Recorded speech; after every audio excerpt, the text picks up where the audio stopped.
Hello, I'm Rupert Turton, and welcome to the Business Spotlight interviews, where we talk to local business owners about their journey. This time I'm joined by James Kirk from Alexander's Estate Agents, a family-run estate agency. James is now MD, but been involved with the business for decades. So James, welcome along. Hi, Rupert. How are you? I'm good. Yourself? Good, thank you. Can't moan. Excellent. Can't moan. So tell us about Alexander's before we do anything else. How long have you been involved? What do you do as an estate agent and all those sort of things? Yeah, absolutely. So we are firstly a fiercely independent estate agent based with 5 offices across the East Midlands. The business is a family business. My stepfather, chartered surveyor, something like 51 years, practicing as an independent chartered surveyor on a lot of the bank panels, and a very small portion of his business previously, he was involved with residential agency. My mother, ex city, in fact, I have to give her praise where praise is due. My mother was an exceptional salesperson, putting GSM telephones into the city to solicitors back in the day for corporate accounts, big names, Clifford Chance, Herbert Smith, things like that. And basically, as a small firm between us, Alexander's was born about 11 years ago now, 12 years ago. And yeah, our specialism really is across the spectrum, and that is dealing with properties from £180,000. So, dare I say it, at that figure, a first-time buyer figure, through to country properties, the higher end of the market, north of 3, 4, even £5 million is the latest instruction. So very broad spectrum on sales. 95% of our business is residential. We do have a small lettings and management concern, but we are predominantly a sales and I say acquisition. We do act for clients looking to purchase as much, but as I say, conventionally a sales agent across the residential spectrum. And we do include land, new homes and development on that, because we have got specialisms, obviously, between my stepfather and I, an experience and a skill set dedicated to that. Yeah, cool. So what has been the biggest issue that you've had to overcome? Biggest issue, I would say, I'm going to mention that word COVID, aren't we, since, and the changing in working habits and how people expect to work and how consumers what they expect to receive. I would say probably the biggest challenge is incorporating the digital aspects of business, incorporating digital tools within what we do. Right, we are a people business, so that's probably been the biggest challenge. So by digital tools, you mean obviously presumably your own website. Obviously, the increase we're seeing in estate agency with the use of videos, and then the big platforms. So Rightmove, we were talking about just before we started recording, as well. Yeah, I mean, look, the basics. Rightmove took over from print, right? They're the number one place where you list a property. I guess the technology I'm getting at is now the CRM systems that we use, your prospecting system, the inbuilt services that they've got to, the way you contact people. So beyond email. And the whole automation process of trying to make things easier. I'm a big believer in traditional values, and people buy from people, and the experience is always going to be absolutely the value for a customer. But I think how seamlessly now you deliver, because all of us are so connected, aren't we? I guess the impact of social media, the impact of not just a digital camera anymore, but as we said, 360-degree videos, YouTube accounts, all these various things that, there's a lot of choice out there now, isn't there? And I think how you incorporate that, what the value of that is, and really sorting out and cherry picking what is essential to your business.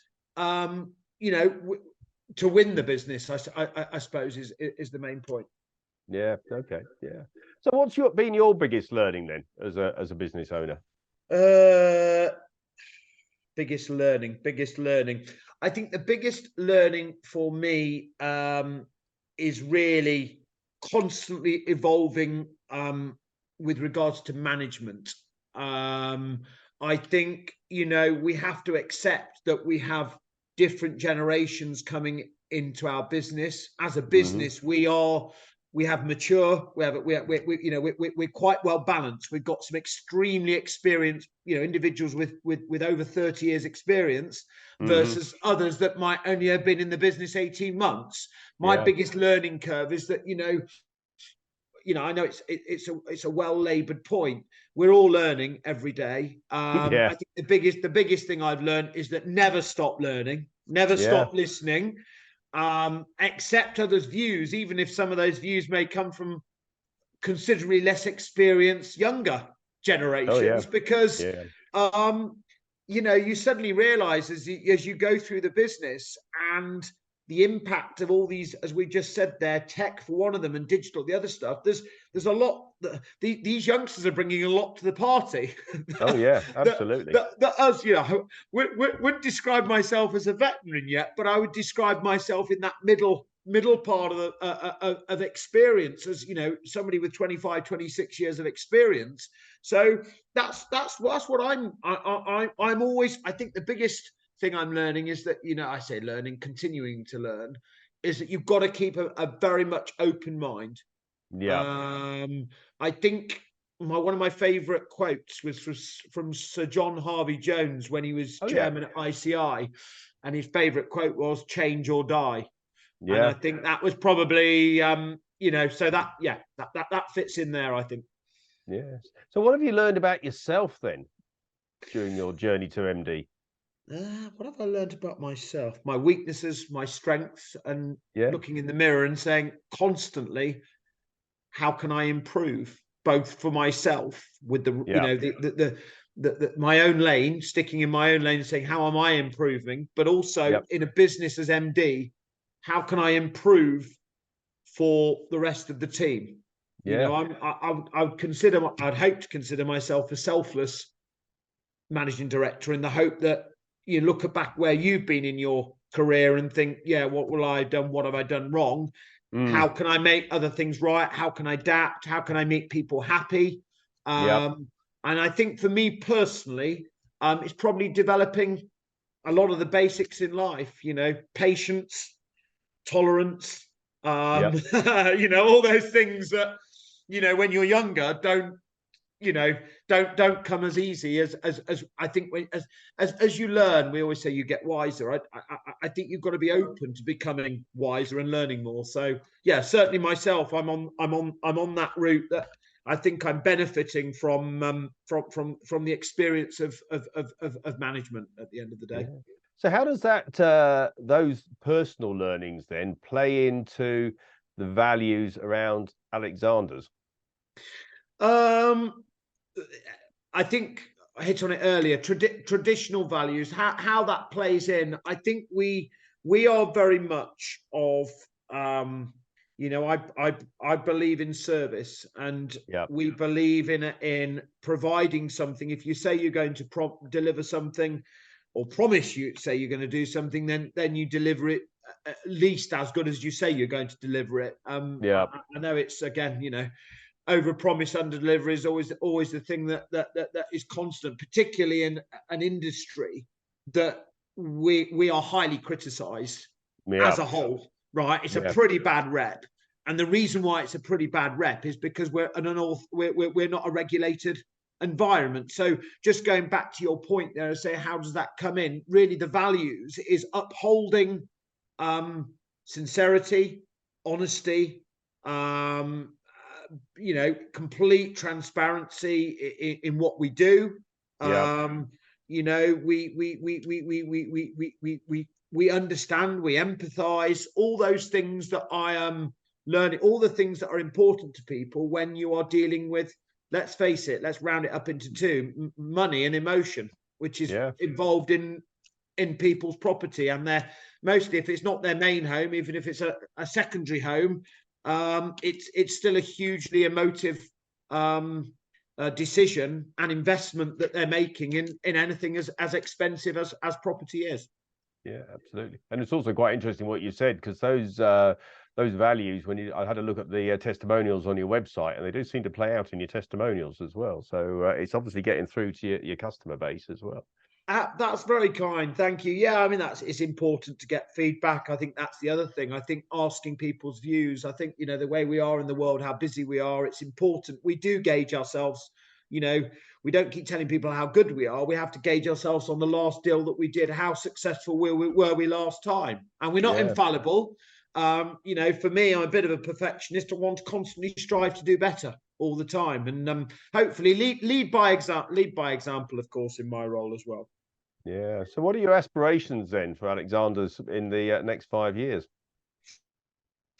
Next 5 years has got to be growth in terms of turnover. I mean, obviously, we're in an environment where there's considerable competition from digital different offerings all the time in terms of people trying to offer something for less, and a quicker, and we know those examples, but also really the main goals are to grow the team. Our business model at the moment is based around individual offices. You see banks closing, you see building societies closing, you see multi-businesses closing and trying to go to hubs.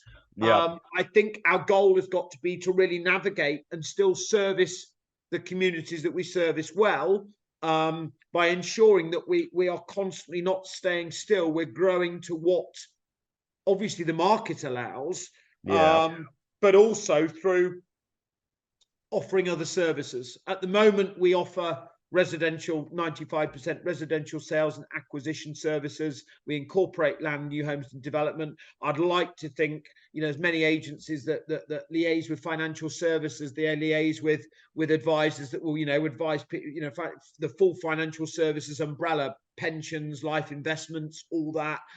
We've got insurance connections. I think there's a lot of other how can we say in business now, very much is done under one roof. People want to have that one-stop shop. If they trust you to sell you a house at X, then they do want you to be able to refer them to a reputable removal firm. They do want you to help them down the line with somebody that, as I say, can advise them on future investments. So I think adding additional service factors to our business is important.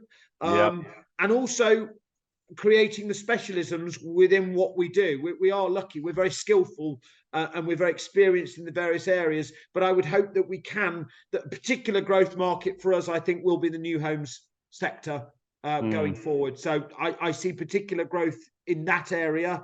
And really, if I'm honest with you, the main challenge to be successful and most importantly profitable is to invest in the right people, invest in the right team, but identify the markets. And at the moment, we cover quite a large area of with a broader area of the East Midlands, so up to sort of 45 mile plus area from where our offices are located.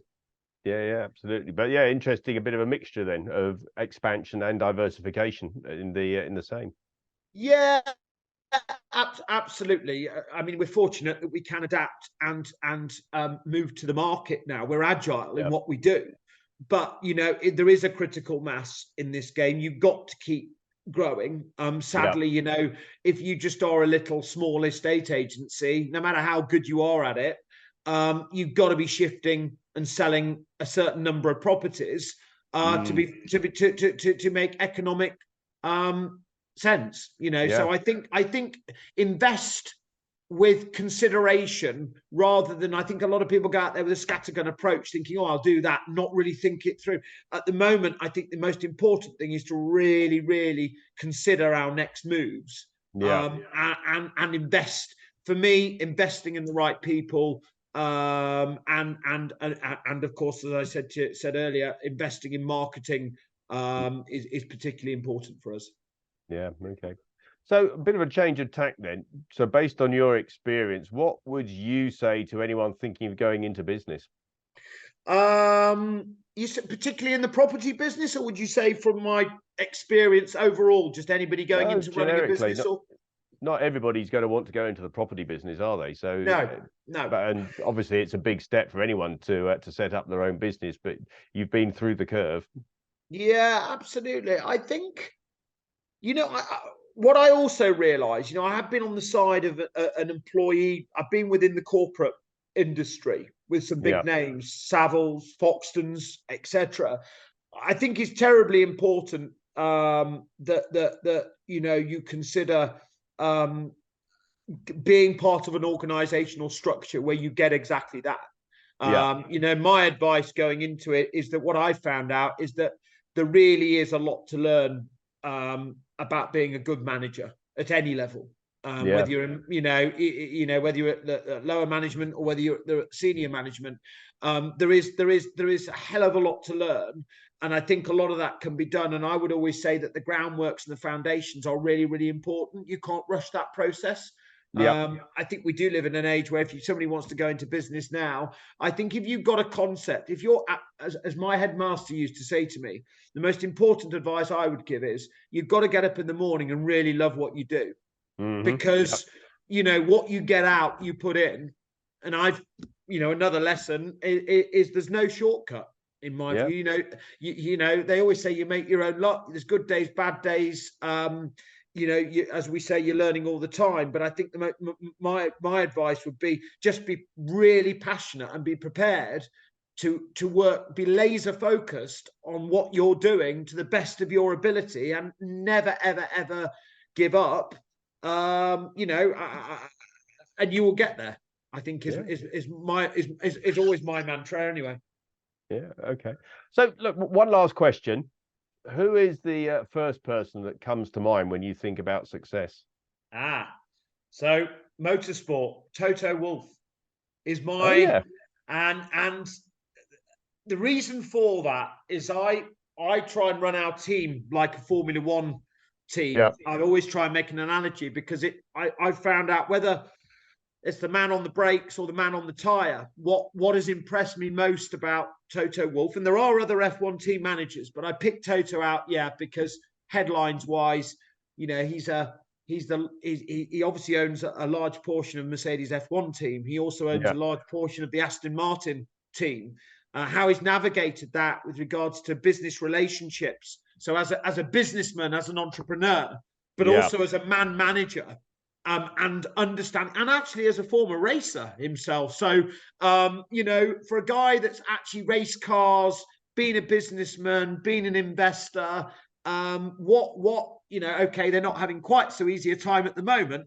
But I have to say, for a decade, the yeah, reason why Toto comes to mind, and is one, because of my passion for motorsport, but also because of their absolute domination for 10 years. yeah, Because he absolutely has had a united team working towards a common goal, where there's lots of different characters, lots of different people, lots of different cultures, yeah. in a very high pressured environment. And I've got to say that's he's a huge inspiration. And I read a lot of stuff. He goes off to Harvard University and gives a lot of lectures about management, and what his values are and how he's done it, and what he believes. So yeah, and of course he's German, so everything has to be super efficient, of course. Or Austrian. He's Austrian, sorry. Yeah. Yeah, yeah, yeah.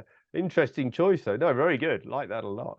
James, it's been lovely talking to you today. Thank you for your time.